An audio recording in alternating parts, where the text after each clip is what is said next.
The Multiverse Fundraiser is a virtual fandom jamboree and a charity fundraiser all rolled into one package. We're not just raising funds for a good cause, we're raising fun. Our 2023 event will be supporting the John Ritter Foundation for Aortic Health, which exists to spread awareness of aortic health and prevent unnecessary suffering through genetic research, widespread education, and radical advocacy. Our fundraiser combines celebrity panels, fandom-based panels, indie creators, and all of the fun of a virtual con for free. There's a little something for everyone while we support a cause close to our heart. Join us on January 20th through 22nd, along with celebrity guests Amy Yazbek, Jason Bear, Chris Gaucher, Victor Garber, William Catt, Cress Williams, Beth Broderick, Armin Shimmerman, Guy Gilchrist, Carrie Schaefer, Brian Hull, Amy Carrero, Jennifer Cody, and Joyce DeWitt.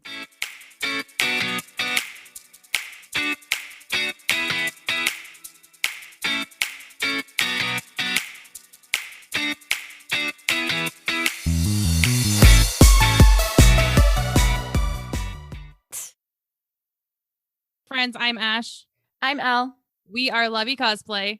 This is Shit Cosplayers Say. We do have some friends with us today from Cosplay and Cocktails, who we will Hello. Yeah, there they are. We will be introducing them after we do a little housekeeping. We've got some updates for you all because it's been a while. This is what happens when we record in advance. And then a bunch of things happen, and then we don't update you in the, timely fashion, because a bunch of these things happened by the time this comes out, probably a month to 6 weeks before. We did jump on the Hive craze, as everyone else did. It's terrible so far. The app doesn't work. As of right now, this is, early December. App doesn't work at all. The cosplayers crashed the app. The amount of people joining this app at once basically killed it. I don't really have an opinion on it right now. It doesn't seem any better than any other platform as far as visibility and engagement. So we'll see. But I was never into Twitter either. So as far as Twitter is concerned, I don't particularly feel a loss anyway, since I never figured Twitter out. We have one, but I don't do anything with it. It reposts our Instagram posts. That's what our Twitter does. And that's it. Twitter is one of those social medias that you have to be constantly on, I feel, to really get anything out of it. And as we've said many, many times, this is not our full-time job. Therefore, I cannot be on Twitter all day because I am at work. And Ash is at work. And so that does not work. So Twitter's never been one that we've really been able to keep up with. If I was on Twitter while I was at work, I'd get fired. So well, same. So I can't really be on Twitter and see clients. That doesn't really work very well. So not a huge loss to us, but we'll see what happens with Hive. We did have a reel go viral on Instagram of really old cosplay posts. So that's been interesting. Yet we have other reels of cosplay posts that aren't being seen. I don't understand how social media works. We're going to have to talk to an expert. We might have one planned for next season. We'll let you know. We finally did a bunch of photo shoots. Well, that's weird. I know. What? Content with both of us in it? That never happens anymore. No, Ash does not exist. Ash doesn't exist. You haven't existed in our content for 2 years. She's a figment of your imaginations. You are. We pulled out Persephone and Hades and did a little shooty shoot. You guys might have to wait for Valentine's Day for that one, because it's a little on the spicy side. We haven't done one of those for a while. However, one thing we learned is you do not get very much time with non-con photographers. When we used to do shoots at con, they'll give you an hour. You get 20 to 30 minutes. I'm okay, when we are doing duo shoots, we're going to have to literally rehearse poses and have them planned because we have no time to figure anything out. It gets much faster than at con. So now we're going to have photo shoot rehearsal so we can get through our photo shoots in a timely manner, because we hit the limit when we were only halfway through this photo shoot and we were oh no. And the photographer was nice enough to be no, I really want to finish this photo shoot though, so can we'll finish it, but you guys got to get moving. We're okay, we need to do this and this and this and this. Okay, cool. So we need to come in with a game plan, because we just don't have as much time as you have when you're at con. And the photographers give you an hour. And I never really understood that, but when you're in a studio with a set and like there's more of an ambiance and there's more of like a scene going on, it does take longer. So we're just going to have to rehearse our photo shoots when we do them. I'm all about rehearsing the Bluey and Bingo photo shoot we're going to do, though, because we need to keepy uppy and be grandmas and play the xylophone, the magic xylophone. Yes. I am all about this photo shoot. We are back to working on Ivy. So you may have seen Ivy's wig updates. So we are hoping to have Harley's companion shortly. And I'm going to call finally to get my machine fixed so I can get moving on Hinoto. I know that you all have been asking about why Hinoto's not back now that Spain is over. I'm working on it. I needed a break. We both needed a break from crafting things. So we'll be back on the train shortly. For now, we are going to talk about something that we just kind of started experiencing recently, but the difference between anime conventions and Comic-Con or pop culture conventions, which is what a lot of Comic-Cons are starting to become, and more of like a pop culture reference. So we decided to bring in our friends, Cosplay and Cocktails, to help balance out this conversation. Thank you both for being on the show today. Welcome. Thank you. Thanks for having us. Would you like to tell our listeners a little bit about yourselves and your show? Well, my name is Jessie. I've been cosplaying since 2011, so about 11 years now of just costuming in general, or cosplaying, I guess, in general. Am half of the show, and we do mostly, as you said, we do mostly pop culture costumes. I'm Paige. I'm the other half of Cosplay and Cocktails, and I've been cosplaying since 2014. We started our podcast because we were like bored and best friends, and we were like, what could we do a podcast about? And we're like, oh, we love cosplay. Like, how about that? And we'll add drinking in there because we also love that. I didn't say like constantly. Yeah, like listen. Everybody can enjoy a nice cocktail once in a while. Absolutely. It doesn't have to be extreme. We, January 2020, decided to jump in and just see what happened. And then COVID happened. And our entire plan was we're going to go to conventions and tell funny stories and talk about the cosplays we see, the people we meet. Like, you know, we didn't really know. We were just like, we're doing this. And pros and cons of the conventions. Mm-hmm, yep. And then COVID happened. And so we had to really rework kind of how we wanted to go about it. And so we started doing cosplay challenges at home, which really helped get us through the pandemic, the stay-at-home stuff, and ended up being a lot of fun. We started bringing in cosplayers for interviews, and we've met so many cool people through that. And then now that cons are starting back up, it's kind of just, we're really laid back. We're not like, we will tell you how we do something, but we're very upfront with you that it's probably not the right way. So, you know, we're just having fun, and cosplay is very much a hobby for us. Even, you know, as much as we love it, it's something we are doing because it's fun. We just did our first panel at a con over the summer in Texas, which was a lot of fun, but I was like ready to vomit right before we walked on the stage. Jessie did much better than I did with her nerves, or lack thereof.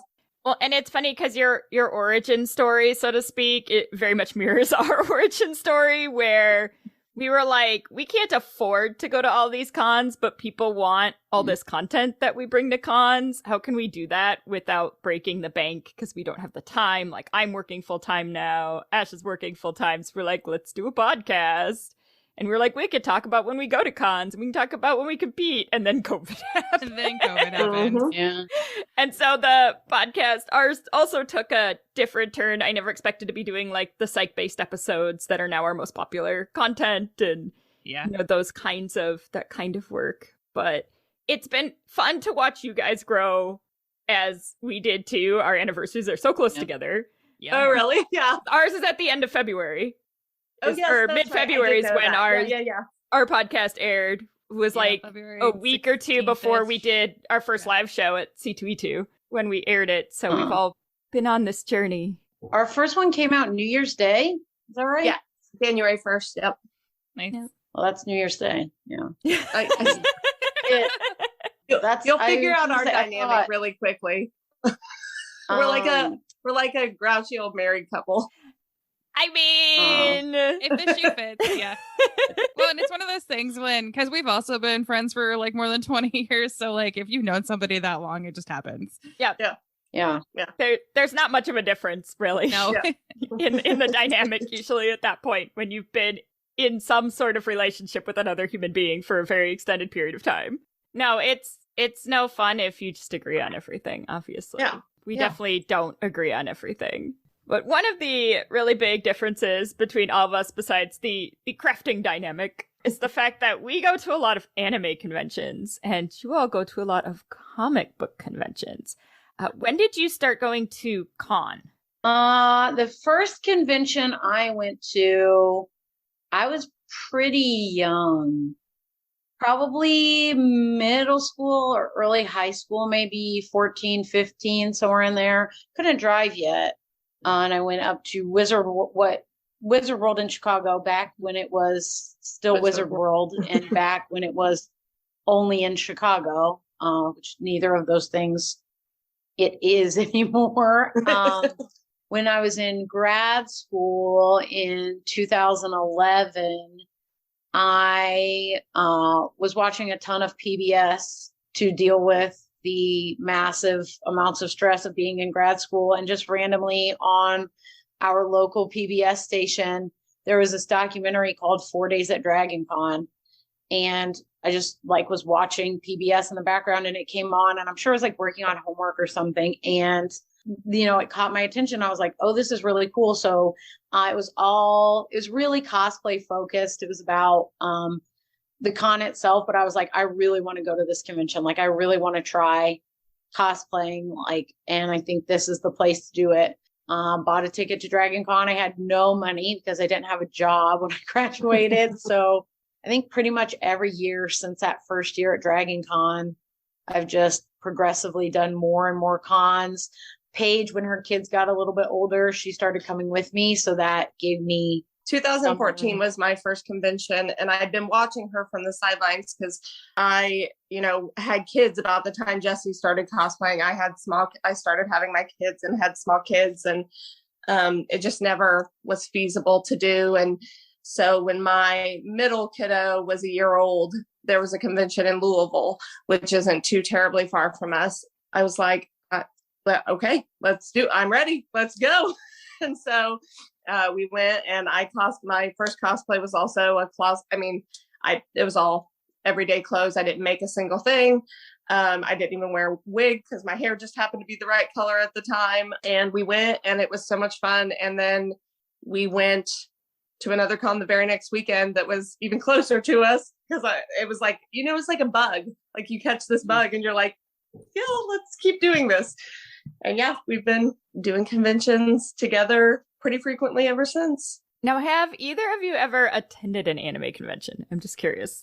So I don't think there are many anime conventions around us. We've been to a lot of very small conventions there's a lot of anime cosplay. And we've also been to a lot of the bigger conventions that are more pop culture. But we've never been to one that I think is billed as anime necessarily. No, I don't think so. Like I said, most of the cons that we go to, or before the podcast went to, were convenience based. What's close to us, and that's not a lot. There's not a lot close to us in the Midwest. Same. So yeah. I believe we're in a relatively similar geographical region. Yeah, so St. Louis, Chicago, Indy, yep. And then Louisville, but Louisville's pretty far. But those are kind of our bigger areas. Jessie is more into anime than I am, and we were both Sailor Moon girls when we were middle school, high school. I think that we get enough of a taste of anime at the regular conventions that we don't always see a huge difference. So I guess you guys are going to have to enlighten us to what that's like. And like I said, I don't having never been to I've been to some gaming conventions, but I don't think I've ever been to a convention like Paige said that bills itself as an anime convention. Also, he said, probably out of our entire friend group, other than my brother, I'm the most into anime. Mm-hmm. And I just am not that familiar with a lot of it. So, you know, would you guys consider Katsucon an anime convention? Isn't it billed as an anime convention? So you bring up a really interesting point, which was something that we're definitely going to mention here is, so what happens to anime conventions as they get larger? You're going to see that they will sometimes still be called an anime convention, but they're really not anymore. They're more of a pop culture convention that was originally billed as anime, but has now become bigger than itself. So Katsu's a great example. Colossal Con is an excellent example of what used to be billed as an anime convention. It's not an anime convention anymore. It's we've never been to either of those, but those are two we've talked about. And I knew Jesse was like, well, do we want to go? Like, I was like, we need to go to Katsucon. We need to go to Katsucon. We need to go to Katsucon. And she's like, I don't know, like, you know, like, we're not really anime, like, and it says it's an anime con. I was like, I've seen so many non-anime cosplays. I think once again, that's what it started off as, but I don't think that's the general rule anymore. Well, and for some of them, they really aren't anime cons anymore, but are sometimes still designated as that, depending on what their status is. So if they are non-for-profit and they are using it as a cultural, like, exchange kind of non-for-profit, they still have to market themselves as a Japanese culture event. Even if they're really not anymore. So there are quite a few anime conventions that have that aspect, but really aren't anymore, but still have to hold on to that. So you'll see that, like, for some of them, their contests will only allow Japanese media, but everywhere else you're seeing all sorts of other things. It's because that convention probably has that designation. I don't think that's Katsucon's situation, because, like, they have whatever they want in their masquerade and their hall contest. I haven't seen an anime thing win at that show in forever. At this point, it's always all sorts of different things. So a lot of time it depends on what, like, their mission and how their paperwork is filed. So Katsucon is a not-for-profit organization. It's run by Katsucon Entertainment Inc. And a lot of their, like, propaganda talks about Japanese animation, society, and culture.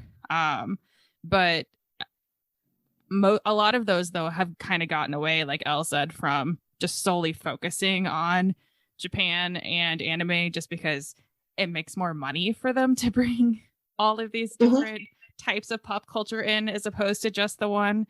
So I would say that Katsucon's definitely probably one of those two. Well, and I think even since, like, the early 2000s, I haven't really noticed that whole, like, segregation when it comes to cosplay at anime conventions. Because I remember how it used to be, like, super taboo to, like, show up in, like, Harry Potter or Star Wars at an anime con, because people got all, like, snippy about it, but it hasn't been like that for years. I think that's part of the reason we haven't, I mean, I don't think we've avoided anime cons on purpose by any means, but like I said, like, when I mentioned Katsucon, Jesse's like, okay, would that be appropriate for us to go to? Because like, unless we're going to get into anime more heavily than we are now, like, or would that make sense? Is that stupid to go and wear, you know, a Star Wars or whatever it is, you know?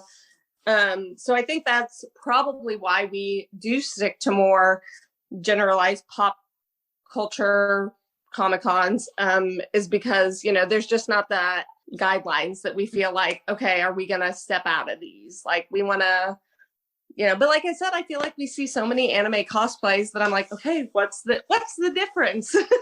The flip side is now you're seeing Comic-Con embracing anime because the children love the anime and the Genshin Impact. And so now Comic-Con has the entire cast of My Hero Academia and Genshin Impact. And you're like, okay, and nobody cares. It's totally fine. Yeah, that brings up a good point where a lot of times at the quote unquote anime conventions, you're going to see more anime vendors and more anime guests, like as far as like percentages go, but they still have like American bands and voice actors come in that do things not just anime. So you're still going to get a little bit of variety. It's just for those things that they're paying for, you're probably going to see more on the like Japanese culture anime end than you would at a Comic-Con as far as like percentages go. But beyond that, a lot of the attendees are exactly the same, and a lot of the attendees run a lot of the same type of fan-led programming. And with you guys focusing, especially if you're doing something, kind of fun, talking about cons and cosplay, that's relatable to anybody that experiences those things. So I wouldn't necessarily put yourself outside of that box. Right. Well, and Elle made a good point. Like, I think Jesse and I both mentioned before to each other that, like, we always see a larger number of young people when there's more anime cosplays. Like, that seems to be like the age bracket that fits into. And we're like, oh my gosh, I can't remember. It was one of the Indianapolis cons we went to this year. And we were like, it seems like there's a lot of, not families, but like teenagers. And almost all of them were in anime type costumes. Danganronpa. Danganronpa. Yep. It's a video game. Yeah. Yeah. I've not played, but like one of the largest differences between an anime convention and Comic-Con is the age of the attendees. Anime Con, particularly smaller ones, they are going to be very young. We learned that with Anime St. Louis when we went, and there weren't enough people over the age of 18 to even fill our live show because the attendee pool was so young. Yeah. And we were like, oh, this is why we don't attend these cons as attendees anymore. We only come as guests, because it was really, we felt way too old to be at that con. Like, we're walking around and I'm like, I could be your parents. Like, this is weird. I feel very out of place here. I do not belong at this convention. But then flip side, we go to Colossal Con North and I'm like, yes, adults. Yes. Because Colossal Con caters to the over 21, really, crowd. So we're like, yay, adults. So that's the biggest difference I've seen. Like, when we do our work with Anime Iowa, the attendees are very, very young. They tend to be less than mid-20s. You're going to see a lot of tweens and teens running around with or without parents, which has its own brand of chaos that you're going to see in the hallways of little My Hero Academia children running around and Genshin children everywhere doing TikToks and memes in the hallway. That's what you're going to see a lot at the anime conventions, where when we go to like C2E2, I'm like, there's kids, but it's different. No. Like, it's families usually. There's not a lot of like teenagers running around on their own. And I think part of that is the cost difference. There are a lot more anime conventions in that cheap range, where Comic-Con tends to be much more expensive. That's kind of like Colossal Con tends to be on the more expensive end. And that's kind of like, it seems to weed out the children when the con costs more, because your little 13-year-olds can't afford $100 badge to C2E2. I mean, that's just not going to work for them. So I do find that tends to be like one of the big differences between Comic-Con and anime, is that age of attendees, which then when people are providing programming, you kind of have to think about, like, are there going to be enough people to attend my programming if I do an 18 plus, show?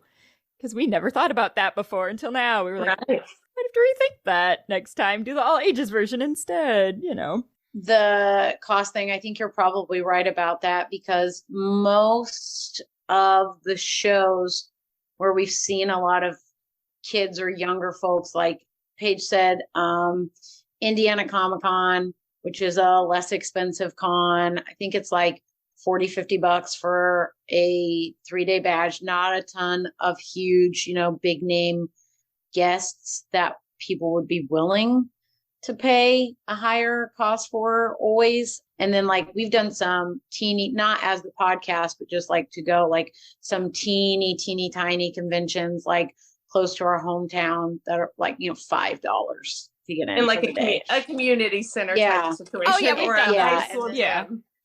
Yeah. And that is pretty much all children or maybe a few teenagers, but I think that's a huge part of it, because we've also seen the same thing. Even though some of the cons we go to are comic cons, comic books have not. I don't think we've been to a single convention where comic books are the main build. No, I think they always have. There's always, even if they're artists, yeah, and like vendors and stuff. But people that just like cosplayers, that's a big thing for them. Is like, they've taken away the whole point of Comic-Con, where's my comic books? And we're like, they're still there. Like, Yeah. You know, it's just. And I don't think it's as much just cosplayers. Like the main thing that's taken over is just like, the big, multi-billion-dollar franchises, because that's what brings the money in. Like SDCC, still called San Diego Comic-Con, but like, what are the main things you see on social media? That's a media con. Yeah, like that's a media con. It's big, but again, they're technically owned by or run by a nonprofit. They're like, oh, it's a comic book convention, but you're seeing like big releases of new TV series, Game of Thrones, and big releases of new, movies, which I don't think the Marvel ones are Star Wars anymore, no, because like they've all moved to D23, right? Yeah, those will all be done at D23 Star Wars Celebration, or I think there is kind of some flack that like, like now there's all this other programming to take away from the comic books, which I get. Like that's a fair, if you want to go there just for comic books, and now you have to fight 75 million Deadpools to try to get to look at something or to get to a panel. I'm sure it's frustrating, but on the flip side, like Paige was saying, we're in the middle of nowhere, so we're going to go to whatever convention is close. And if it's a convention that can cater to a wider range of people. Right. There's no reason for, like, you can have a pop culture convention and still have your comic books and your anime and your cosplay and all of the things in one place. You can't sit with us. us. And like Jessica and I, kind of a running joke for us is like, because we're not like super up to date on like all the anime things. Once again, Jessie does know a lot more, and she is a college teacher, so she also gets like students telling her about things and like, oh, you should watch this, look at that anime thing, like that looks really, we don't know what it is, but it looks really cool. 9 times out of 10 it's Genshin Impact. Like the Monday after a convention, I will usually go to like the students who I know like anime, and I'll either like show them a picture, or I'll be like, okay, we saw this, like, we saw this guy with a boar's head, and he's an anime, like what's going on there? Like, I don't so then, I get the long explanation of, oh, and then this, like the boar is his mother, and then now he wears her head to like honor her. And I was like, okay, cool. Then thanks for the update. Like there's a Pokemon that does that. His name's Cubone. So that's right.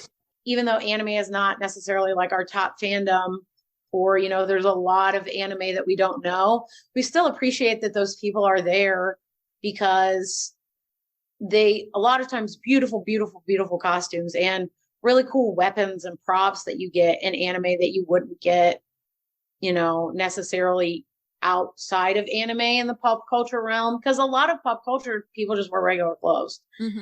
Pretty much nobody in anime is wearing regular clothes. Like there are people like going to, like I'm going to go to my job as a lawyer, and I will take, my 13-foot sword and my large metal boots to go do my job as Japanese lawyer. So, and I will say that Comic-Con's definitely grown on me since our first adventure to C2E2, and we were like, this convention is amazing. This is great.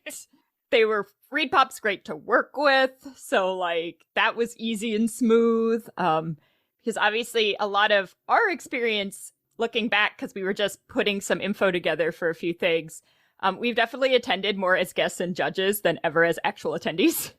So it's looking, we're like, oh, yeah, a lot of those rough experiences were like the less experienced cons. And then the more experienced cons were like, okay, now we're seeing okay, there's a difference here. Cool. And one thing we really liked about C2E2 was that you could kind of just do whatever. Like, it didn't matter. But you also didn't feel like you had to cosplay if you didn't want to, which was also nice. Like, I didn't feel like I had nothing to do at C2E2 unless I cosplayed. Like, I felt like there was more things to do than for us with anime conventions, because the programming is often geared towards younger audience, or the crafting panels and things are for beginners, which we run those panels, so we don't need to attend them.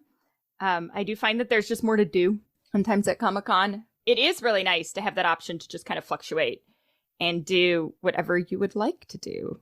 Regardless of the skill level, if it's a crafting panel or whatever it is, if there's some kind of cosplay oriented panel, we try to go to it just merely to cover it. And yeah, sometimes we don't learn anything. Sometimes we're shocked that we learned something and we're like, oh, we didn't, like, we thought we knew what was going on in this. Once again, we've met cool people through that. Like, we have made friends with other cosplayers by going to their panels and listening to them talk. Last year, I want to say, like, one of the smaller cons we went to in St. Louis had some of the best cosplay content that we'd seen for a long time. And we both we bragged on it constantly. We were like, we can't believe, like, how many cons we've been to. And this little tiny one that had, like, you know, the show floor was really small. There weren't a ton of, like, big celebrities. Like, the numbers were down, but the cosplay content was so good. We would love to see more of other people's programming, but 9 times out of 10, we're being hired to do our own. So, yeah. Because we have actually never gone to a con under a press badge. Okay. It's been speaker or guest. So typically they're bringing us in to do content, which means we don't typically have time to attend other people's content because we're doing content. But there are times where it would be kind of fun so we could just, like, stealthily go in and, like, check out other people's content. It'll be interesting to see how we juggle that if we continue doing panels. I mean, I think we're both open to it. We want to come cover this for the podcast. And then finally, you know, when Comicpalooza reached out to us and asked us to do a panel, we were like, do a panel next year. Like, please come do, like, actual content next year. Like, apply to do that. Well, just like the experience, like, you know, like we can't just sit on our phones and talk to people. Right. That's why I was like, it's the podcast. Like, we have a good base of cosplayers down there that we know, and they showed up. And then, you know, there was the general attendance as well. And it was a very comforting feeling for people that were nervous about that. And so I think we're both open to that now. So I don't think we would like it if we were so busy at a con. So you're there for the ambiance that is Dragoncon, which is really its own beast. Just in the and of vibes. Itself. It doesn't fall into any category. Dragoncon just is. It's not a Comic-Con. It's not a pop culture convention. It just is Dragoncon. Like, it doesn't fit in any of the molds. And, like, Ash has talked forever about wanting to do Dragoncon. Like, I'm gonna go to Dragoncon, and I'm like, I am terrified of Dragoncon. Oh, it's like, but she's like, but they would love our content, and I'm like, they would. However, I am terrified of Dragoncon. So big. It's pure chaos. It can be a little bit overwhelming. On Saturday night, we did a big group cosplay with some of our friends from Texas, and we had warned them at Comicpalooza this year. We did Rococo Marvel. We met up with them, and before we met up with them, like, I wasn't sure we were going to make it to them because we kept getting stopped. We finally met up with them, and we were like, okay, we're going to try to go to this other hotel because, you know, Dragoncon is the hotels. It took us probably an hour to get there. And then it was the most insane, like, it was the most overwhelmed. And my first year at Dragoncon, I was overwhelmed because, thank God, Jessie was there and she had been for so many years before I went. But it's a lot. It is a lot. It's overwhelming. But this was the most overwhelmed I've been at Dragoncon because it was constant chaos. It was over here, over here, over here, over here, over here. Well, I'm really bad at... It's always hard when you have, like, big group costumes and you're at a con that's spread out in a lot of places, because then it gives more opportunity for people to stop you, because that's like the only anime con-ish thing that Dragoncon has, is the fact that it's, like, spread out in hotels, because I find that, like, anime cons tend to be spread out between, like, hotels and maybe a convention center, and Comic-Con is always just the convention center. That's it. It is the convention center. It's one giant room. Everything is in one giant room, including sometimes the panels, which is super frustrating. I remember trying to do our panel at C2E2. Now, when we do the 18+ one, we get a room, obviously, but we also hosted the She-Prop panels last year. We went to that last year, Yeah, because you guys were there. That's how we met in person. Yes. The first time was at C2E2. but they had like an idol or a maid cafe going on behind us, plus like another thing with music, and then us. And I was like, and I have auditory processing issues. So like I wasn't on the panel, but I'm sitting there going, I can't hear a thing. I have no idea what anybody's saying. It was terrible. We talked about that during our C2E2 episode from this year. Like we went to, I think maybe one panel within the showroom our first year at C2E2, and I don't remember it being that bad. But this past year with the She Prop panel, especially, like we were like, we can't hear anything anybody's saying. Like between the con floor noise and, like you said, that maid cafe, and then the DJ out, even he was like out in the lobby area. He was so loud. I was like, what? They've got to get this like under control because like all that I'm sure was great content, but was lost. Obviously it's the carpet, right? I mean, apparently that's because they got rid of the red carpet, right? That's totally why. Oh my gosh, happened, right? There's nothing there to muffle the sound anymore without the carpet. So I don't know why it was, because it was bad the year before, but not like this past year. It was just I was like, I cannot hear it. Yeah, we were really irritated by it because we're like, dang it, we wanted to hear this, and like, right, this isn't a new con. Like it is a Reed Pop is a big organization. Like they do multiple cons. Like C2E2 is an established con. Like why are they so out of whack right now? Like why that is, I don't know why they want everything. I think it's to make it easier for the guests to bounce from their table to the content and back, because they do have to do a certain amount of content to have their table and that kind of thing. So that may be part of it. But all Reed Pops do this, makes sense if it's just one giant room. Because you guys were on the floor for Comic Palooza too, right? We were, and it was loud, but not like that. Yeah, because they have multiple stages, like just kind of like, there'd be a line of vendors, and at the end of each, double row line of vendors, there would be a small stage. That's neat. And that's how they kind of do it. And then they've got, the other rooms too. But for the most part, that's where all the stages are. Yeah. And they told us, they were like, you have to have your mouth up on the microphone. Yeah, so you can hear it. And I think that's part of it too, is a lot of people don't know how to use a microphone. So that makes a big difference, because the other hard part is you're putting your quote unquote fan panels on the floor, and Comic-Con does focus a lot more on paid programming than anime conventions do, and I think that's a lot to do with for-profit versus non-for-profit, since Comic-Cons do tend to be a for-profit, so they do tend to pay people for content. But they put, the celebrities are all in a room, so you can hear them, obviously. Right. And then their fan content over here, right? Then their quote unquote fan content, or as we've talked about before, the guesting hierarchy is on the floor. The cosplayers are on the floor. I know when Chuckload of Comics used to have their podcast booth, which I think is now at Fan Expo, theirs was on the floor. The convention centers don't have a ton of rooms, like if you're doing a bunch of hotels, because anime conventions are heavily dependent on free content. I would say 75% or more of most anime conventions' content is all volunteer content. It's all fan-run content, which there's a quality issue with only doing fan-run content. But they're also in hotels, so there's a lot of different rooms. But the other difference is AnimeCon will run for 24 hours and Comic-Con usually stops. Yeah, like you said, Dragoncon I think would be the exception for that. Yeah, some of them go late, but I don't think any of them go 24 hours. Yeah, no, anime conventions just don't stop running usually. And like Colossal Con kept like that element where I think they do stop running between 3 a.m. and 10.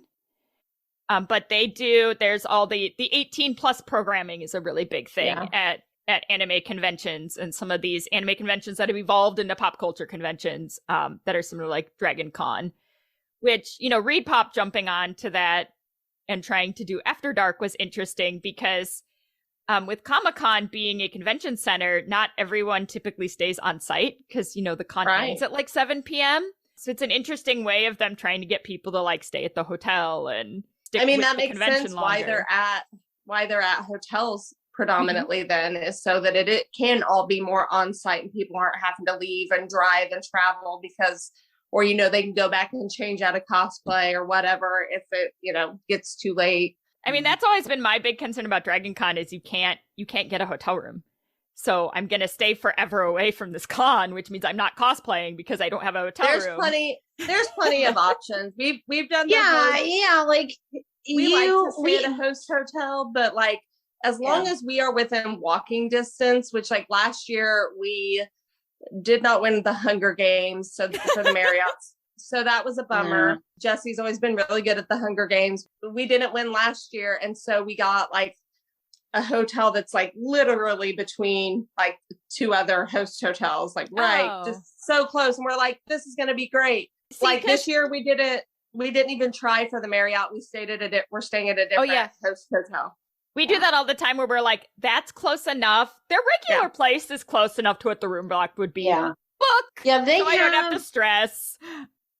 Yeah. I didn't realize, however, that there were hotels available within walking distance. Oh yeah, DragonCon that aren't the host hotels, so that makes me feel better if we ever were to go to DragonCon that I could escape DragonCon. I mean, no, you can't. There is no escaping DragonCon. Well, I can't fully escape it, but I can dull it down for a period. And then return. It sounds like from our conversation that your favorite convention probably is DragonCon. Oh yeah. 100%. Like I'd recommend. Yeah, there's no question. I don't think we've been to a convention that we wouldn't go back to again that we didn't enjoy. DragonCon is just a whole nother level. Like DragonCon blows C2E2 out of the water every year. Okay. Well, because we will be horribly tempted to do one of the many contests that are at DragonCon. Suckers for contests. And we hear their performance contest in particular is top tier at some point. I'd recommend that you try to go sometime. It's worth trying at least once. It's not. I'm willing to believe that it's not for everybody. I don't see how, but I think it's worth trying. I mean, we don't have a tendency to return to the same cons year after year anyway. We're just not typically, the Colossal Con's probably been the one we've been to the most, which if you want to go to a quote unquote anime convention, that is our recommendation, is you go to Prime in particular. Although if you can't make it to Prime, there is one in Wisconsin now. Is Colossal Con the one at the water park? Yes, it is the water park con. Prime is nice because it's in the summer and you get both the indoor and the outdoor water park with all the different cosplay options, but North is closer and you don't get to go outside. Colossal Con is party con. I would say almost all our convention ridiculousness stories have come from Colossal Con in particular. It's just kind of an adventure of a convention. Yeah, we might have to check that out sometimes. Apparently, we'll have to go to DragonCon, and then you all will have to show us around, and then you guys can go to Colossal Con, and then if we're at Colossal Con, we can show you around. I think that sounds, and then we come back and we do another episode and talk about, There you go. Seems legit. We can talk about going to each other's cons, right? Yeah. Well, thank you all for coming on and hanging out with us today. Yeah, thank you for having us. We have been enlightened of the magic that is DragonCon and other Comic-Con conventions. Honestly, though, we've been leaning towards Comic-Con over the last couple of years anyway, and pop culture conventions with their broader, material, broader age ranges. Anime has become so much for a younger generation nowadays that we really have been moving towards Comic-Con. And with Comic-Con now embracing cosplayers and inviting cosplayers, which is new kind of since the pandemic, really. That's a newer thing. It was more common for anime conventions to invite cosplayers as guests. Now Comic-Con is kind of on the bandwagon. We've been kind of working our way through the ranks and exploring our new convention opportunities that are out there. So I'm sure we'll cross paths again at another con. But again, can you remind our listeners where they can find you? Yeah, so we are on Facebook and Instagram at Cosplay and Cocktails. And then we also have a TikTok that we use quite a bit too, and that is Cosplay and Cocktails Pod. We will also put all your social media in the show notes so people can find it. Awesome. Where can they find your show? Easiest way is just we're on pretty much every major podcast listening to platform. So Google Podcasts, Spotify, Apple, Audible, Stitcher. Amazon. Yeah. Yeah, Stitcher. We're everywhere. Just search for Cosplay and Cocktails. Or you can go to our website. All of our episodes are there. Links to the show on every player is there. Our website is podpage.com/cosplaypod. You can go there. That's kind of the one-stop shop. It's got all the episodes categorized. Like I said, links to our socials, links to our email. You can email us there. It's just your one-stop Cosplay and Cocktails information shop. Well, and then you can go listen and learn about all their cocktails that they also make with their episodes. We lead by mistake. So yeah. So this is not like a follow along podcast where you guys make your drinks and your listeners do it too, and you. I wouldn't recommend it. It's not an eloquent mixing podcast. Aww. What? No. What? No. Oh, no. But I Yeah, think it was awesome that's- talking to you. Enjoy And- dinner. Yes, everybody needs to go enjoy dinner. Think that's all we got, Ash? What do you Yep, think? I'm Ash. I'm Elle. We are Lovey Cosplay. And this is Shit Cosplayers Say. You've been listening to Shit Cosplayers Say, an LVC production. You can find us on Facebook, Instagram, and Twitter at Podcast SCS. Our website is lavicosplay.com. Have a fun, crazy con or cosplay-related story, absurd cosplay question, or just something in general to share with us? Email us at podcastscs@gmail.com. Thank you for listening, and remember, just because you can doesn't mean you should.